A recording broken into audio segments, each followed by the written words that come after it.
여러분, 오늘은 교회력에 따라서 종교개혁 기념주일로 섬깁니다.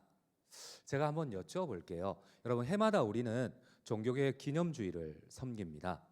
여러분, 종교개혁 기념주일을 섬기는 목적이 무엇일까요?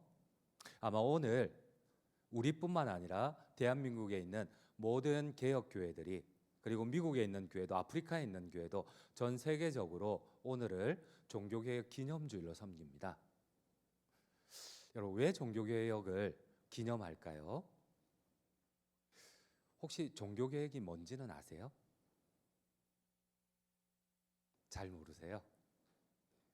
그래도 여러분들 종교개혁 기념을, 종교개혁주의를 왜 기념할까요?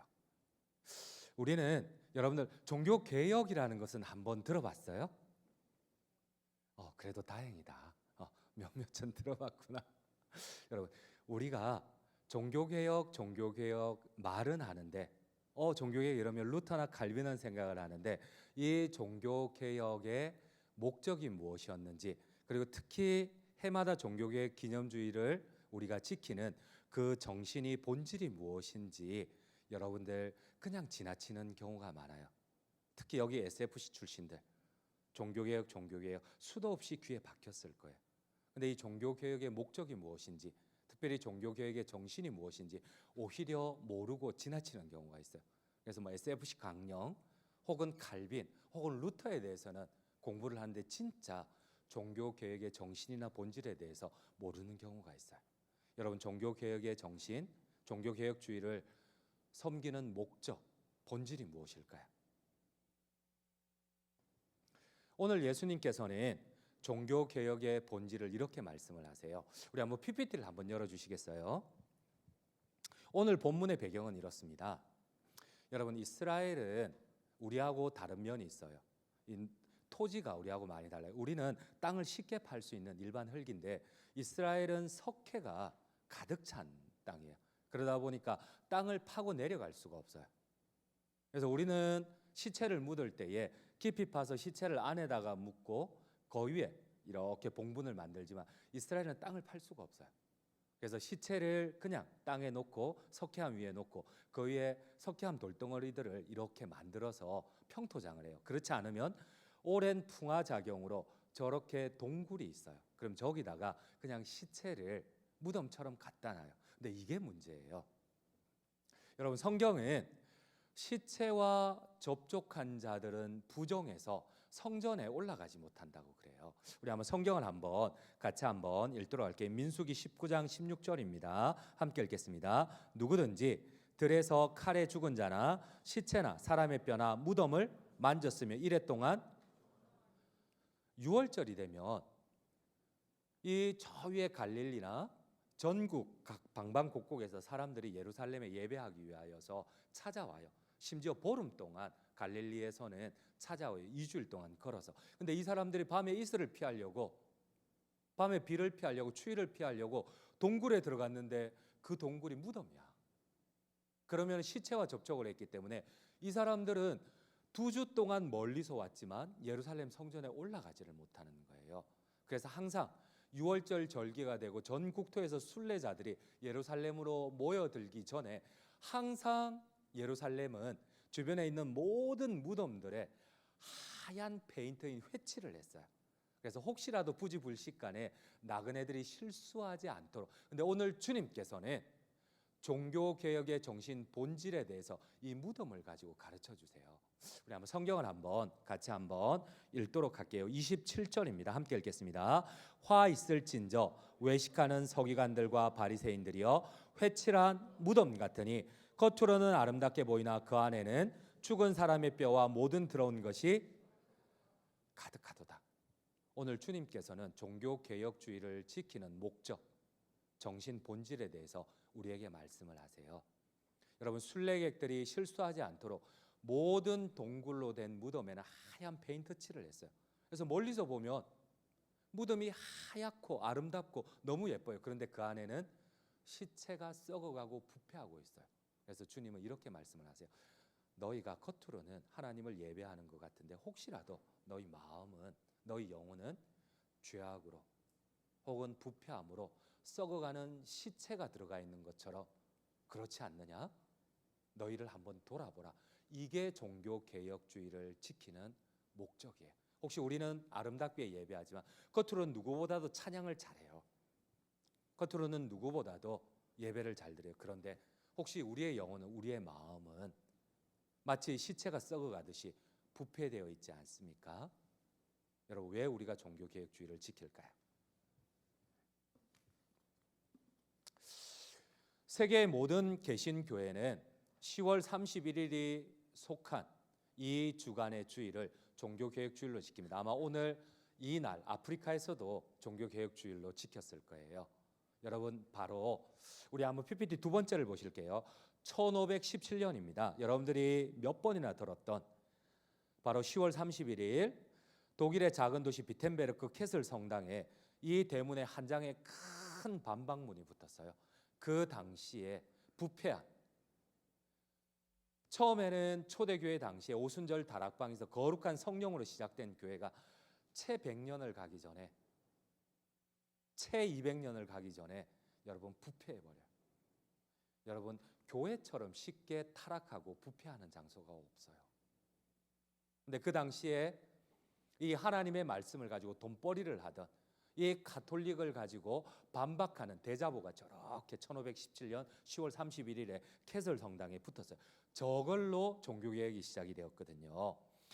안의 내용은 이렇습니다. 로마 가톨릭은 성경의 말씀이라고 하면서 면죄부만 사면, 우리 한번 다음 장면을 한번 볼게요. 면죄부만 사면 여러분 성경에도 없는 연옥 제도를 만들었어요. 지금도 가톨릭은 연옥을 주장을 합니다. 그러나 성경 어디에도 연옥은 없어요. 그들의 돈벌이를 위해서 사람이 죽으면 천국과 지옥 두 가운데 다른 곳은 없어요. 근데 중간인 연옥을 만들었어요, 가톨릭은. 그리고 이 연옥에 죽고 난 뒤에 올라간 사람은 이 연옥에서 면죄부만, 저것만 돈을 주고 사면은 바로 지옥에 갈 사람이 천국으로 직행한다는 거예요. 여러분, 말도 안 되잖아. 근데 이렇게 돈벌이를 했어요. 수많은 서민들의 신앙을 물들게 하고 부패케 했어요. 이 95개조 반박문에는 다음과 같은 내용도 나옵니다. 면죄부를 사면 어떻게, 여러분, 그들이 하나님과 동일시하는 성모 마리아를 성폭행해도 용서받을 수 있는 게 면죄부라는 거예요. 이런 말도 안 돼요.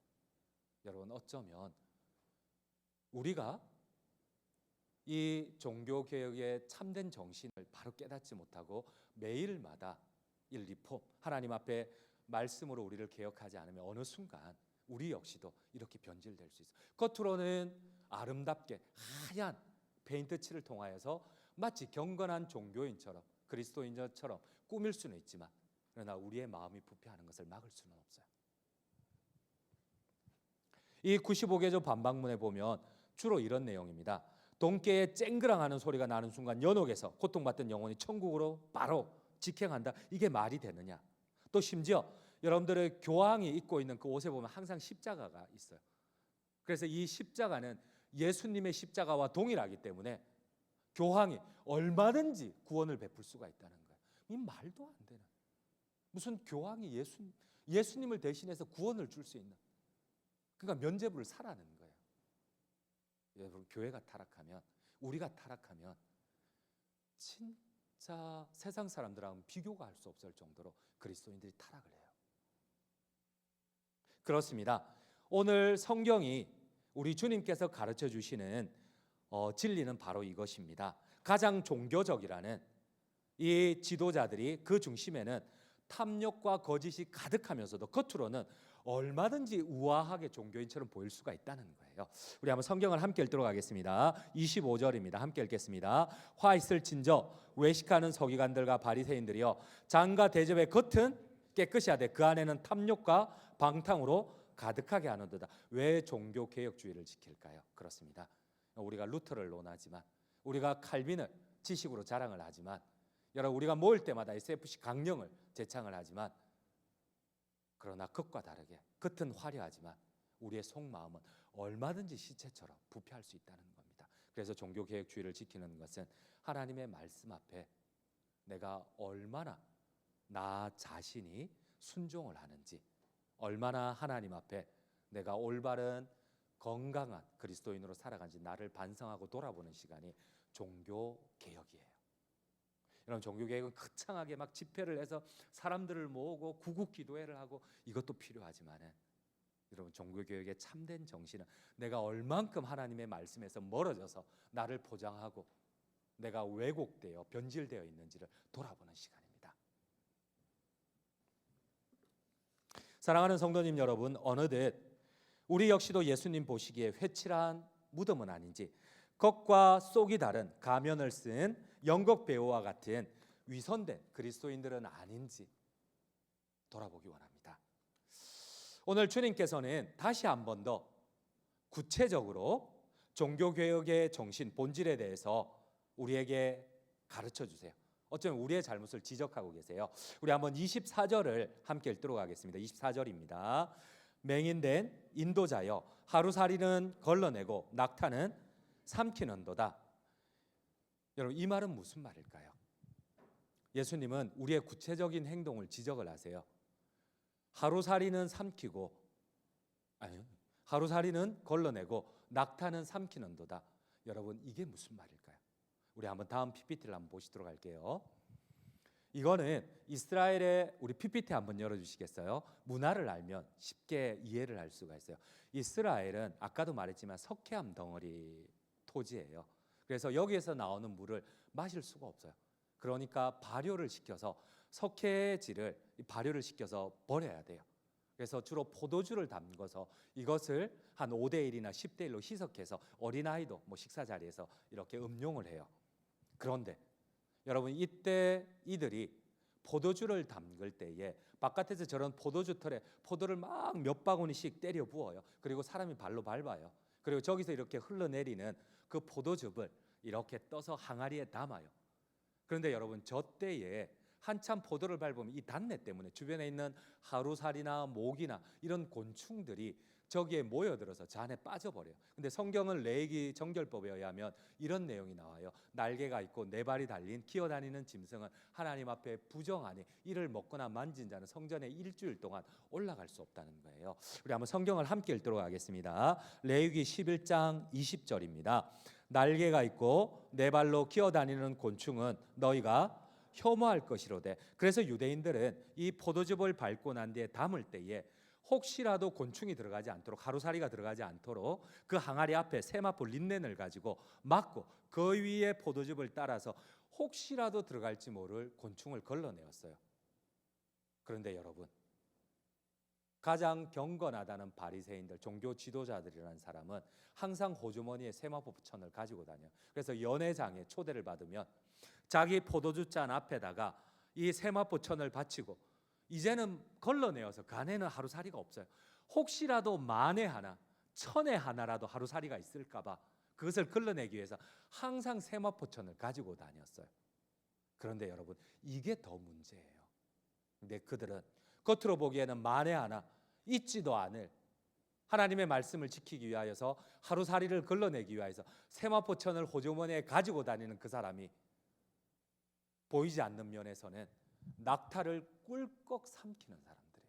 하루살이는 걸러내는데 하루살이처럼 눈에 보이지도 않는 이 작은 죄는 어떻게든 남들 앞에서 잘 보이기 위해서 걸러내는 사람처럼, 경건한 사람처럼 보이지만 진짜 그들은, 낙타는, 여러분, 이 예수님이 말씀하신 중동 지역에서 부정한 짐승들 가운데 가장 작은 것은 하루살이에요. 가장 큰 것은 낙타입니다. 그런데 이 낙타는 꿀꺽 삼키면서 하루살이는 걸러내는 이 겉과 속이 다른, 속은 완전히 시체처럼 부패하여 바깥은 하얀 페인트로 우아하게 보이는 종교인들을 하나님께서 어쩌면 오늘 저를, 어쩌면 오늘 여러분들을 하나님이 책망하시는 게 종교개혁의 본질입니다. 우리 함께 성경을 한번 읽도록 하겠습니다. 레위기 11장 4절입니다. 함께 읽겠습니다. 새김질하는 것이나 굽이 갈라진 짐승 중에도 너희가 먹지 못할 것은 이러하니 낙타는 새김질을 하되 굽이 갈라지지 아니하였으므로 너희에게 부정하고. 여러분, 하루살이는 걸러내고 너희 소경된 인도자들이여, 하루살이는 걸러내고 낙타는 꿀꺽 삼키는도다. 여러분 주님이 책망하는 이 말씀은 무슨 뜻일까요? 우리 PPT를 한번 열어주시겠어요? 그렇습니다. 여러분 육안으로도 보이지 않는 작은 죄는 어떻게든 자랑하면서 안 지으려고 막 사람들한테 보여주면서 뒤로는 가장 큰 죄악을 아무렇지도 않게 낙타를 꿀꺽 삼키는 사람이 우리가 될 수 있다는 겁니다. 우리 예배자들이 될 수 있다는 거예요.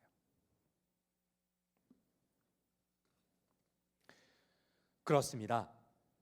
하루살이 같은 작은 죄는 짓지 않으려고 까다롭게 남 앞에 자랑하면서 낙타와 같이 큰 죄는 아무 끄리낌 없이 그대로 집어삼키고 있습니다. 오늘 주님이 꾸중하시는 우리의 모습이 무엇이에요? 우리 한번 누가복음 20장 46절 47절을 함께 읽도록 하겠습니다. 긴 옷을 입고 다니는 것을 원하며 시장에서 문안받는 것과 회당의 높은 자리와 잔치의 윗자리에 좋아하는 서기관들을 삼가라. 그들은 과부의 가산을 삼키며 의식으로 길게 기도하니 그들이 더 엄중한 심판을 받으리라. 겉으로는 시장 어기 사람들이 많이 다니는 데서 거룩한 척 막 기도하고 막 찬양하는데 이들은 어때요? 가난해서 제대로 먹지도 못하는 과부의 전 재산을 꿀꺽 삼켜도 아무렇지도 않는 하루살이는 걸러내고 낙타를 삼키는 자들이 이 종교인들이라는 겁니다. 여러분 혹시 우리가 두려워할 게 있어요? 여러분 처음 이 땅에 기독교가 들어올 때는 여러분들이 아마 일제강점기 때 이 33인의 그 민족 대표들 가운데 기독교인들이 거의 80% 이상이었어요. 그때만 하더라도 기독교인들은 항상 모든 불신자들의 신뢰를 얻었어요. 80% 90%. 그런데 지금은 그리스도인들은 손가락질의 대상이 되지 그때처럼 존경하지 않아요. 신뢰하지 않아요. 여러분 오늘 주님께서 우리를 돌아보라는 거예요. 겉으로는 우리가 예배하고 찬양하고 하지만 혹시라도 우리의 본질을 하나님의 정의를 공의를 하나님의 믿음을 잃어버리고 마치 이렇게 겉과 다른 사람처럼 부패한 사람처럼 행동하지 않는지 살피라는 것이 바로 종교개혁의 본질입니다. 우리 한번 PPT를 한번 열어주시겠어요? 마지막 7번째 마지막으로 갑시다. 시간이 없으니까 마지막으로 그 다음 거 한번 주시겠어요? 가장 최근에 국민일보가 지앤클 리서치에 대국민 여론조사를 했어요. 종교들 가운데 신뢰도가 어느 정도 되느냐 전 국민을 대상으로 표본을 뽑아서 했어요. 여러분 기독교에 대한 신뢰도가 18%, 18.1%. 근데 그 18.1% 가운데서도 크리스찬을 제외한 불신자들은 8.8%예요. 신뢰도가 10명 가운데 9명이 우리를 신뢰하지 않아요. 여러분 우리 기독교는 일제 때 독립을 그리고 그 김구 선생님뿐만 아니라 대다수의 민족 대표 33인의 대다수가 크리스찬들이었어요. 한때는 기독교인은 아무 보정서 없이 신뢰를 받는 유일한 종교단체였습니다. 그런데 어느덧 그리스도인에 대한 신뢰가 없어요. 10명 가운데 9명이 우리를 신뢰하지 않아요. 종교 호감도는 저렇습니다. 다른 종교의 3분의 1밖에 2.5분의 1밖에 안 돼요. 심지어 천주교 불교도들은 호감도가 65%. 그래서 어쩌면 지금 기독교를 선교하기가 가장 힘들어요. 왜? 겉은 하얀 페인트 칠을 한 그러나 그 속은 시체가 썩어가고 있는 모습들. 겉으로는 가장 우아한 모습을 하고 있지만 그러나 그 내면이 하나님께서 오늘 우리를 돌아보라고 하십니다. 결론을 맺도록 하겠습니다. 우리 한번 32절을 오늘 결론을 함께 읽도록 할게요. 32절입니다. 너희가 너희 조상의 분량을 채우라. 왜 조상들의 죄악의 분량을 채우라고 할까요? 이렇게 계속 범죄하고 부패하면 하나님이 요 남은 5%만 채우면 이제 심판하겠다는 겁니다. 여러분 혹시 내가 범죄하여도 하나님 용서하셨어요? 여러분 하나님께서는 이스라엘을 심판할 때 1000년 이상을 기다리셨어요. 계속해서 선지자들을 보내고 이사야, 예레미야, 에스겔, 다니엘, 호세아, 요엘, 아모스, 오바다, 요나, 미가, 나움, 하박국, 스바냐, 학개, 스가랴, 말라기 계속 끊임없이 보내서 회개하라. 제발 회개하고 그리스도인의 자세를 취하라. 근데 이들은 범죄해도 괜찮네. 아무렇지도 않네. 가나안 정착 시대 400년이 흘러도 범죄해도 뭐 맨날 하나님 경고만 하고 사사시대 350년 동안 맨날 하나님 경고만 하고 뭐 범죄도 아무 문제 없네. 다니엘 왕국 시대 아무 문제 없네. 400년이 지나도. 그러나 하나님이 어느 순간 심판을 하시기 시작한 무서울 정도로 하나님이 이 심판까지 거의 1000년에서 1200년이 걸렸어요. 근데 여러분 오늘도 주님이 이렇게 얘기합니다. 너희 분량을 채우라는 겁니다. 하나님 심판하겠다는 겁니다. 이제 5% 남은 거 요거 채우라는 겁니다. 이제 10% 남은 거 요거 채우면 반드시 심판하겠다는 겁니다. 그러나 여러분 이것은 반어법이에요. 하나님이 여러분들을 심판하려고 하시는 게 아니고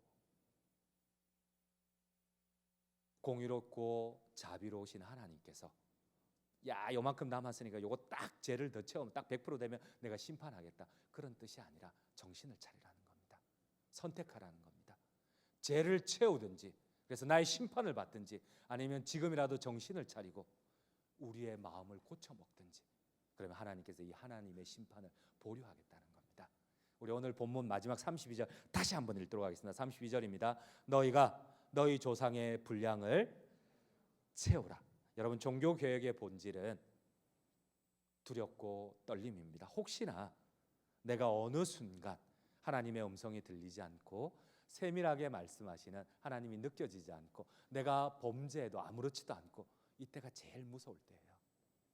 내가 하나님의 교회를 함부로 해도 내가 아무렇지도 않을 때가 제일 무서울 때예요. 주님은 말씀합니다. 정신을 차리고 이 하나님의 심판을 이렇게 막아서라. 네. 그러므로 오늘 종교개혁주일에 여러분들께서 좀 죄송합니다. 좀 격려를 해줘야 되는데 지난 시간까지 룻기로 계속 격려를 했기 때문에 오늘은 종교개혁주일에 주의 말씀으로 여러분들의 경각심을 일으킵니다. 여러분들이 끝까지 가볍지 않게 하나님 앞에 항상 경건하고 민감하게 주의 말씀 앞에 자신을 계속해서 개혁해 나가는 참된 종교개혁의 주인공들 되시기를 간절히 주님의 이름으로 축원드립니다.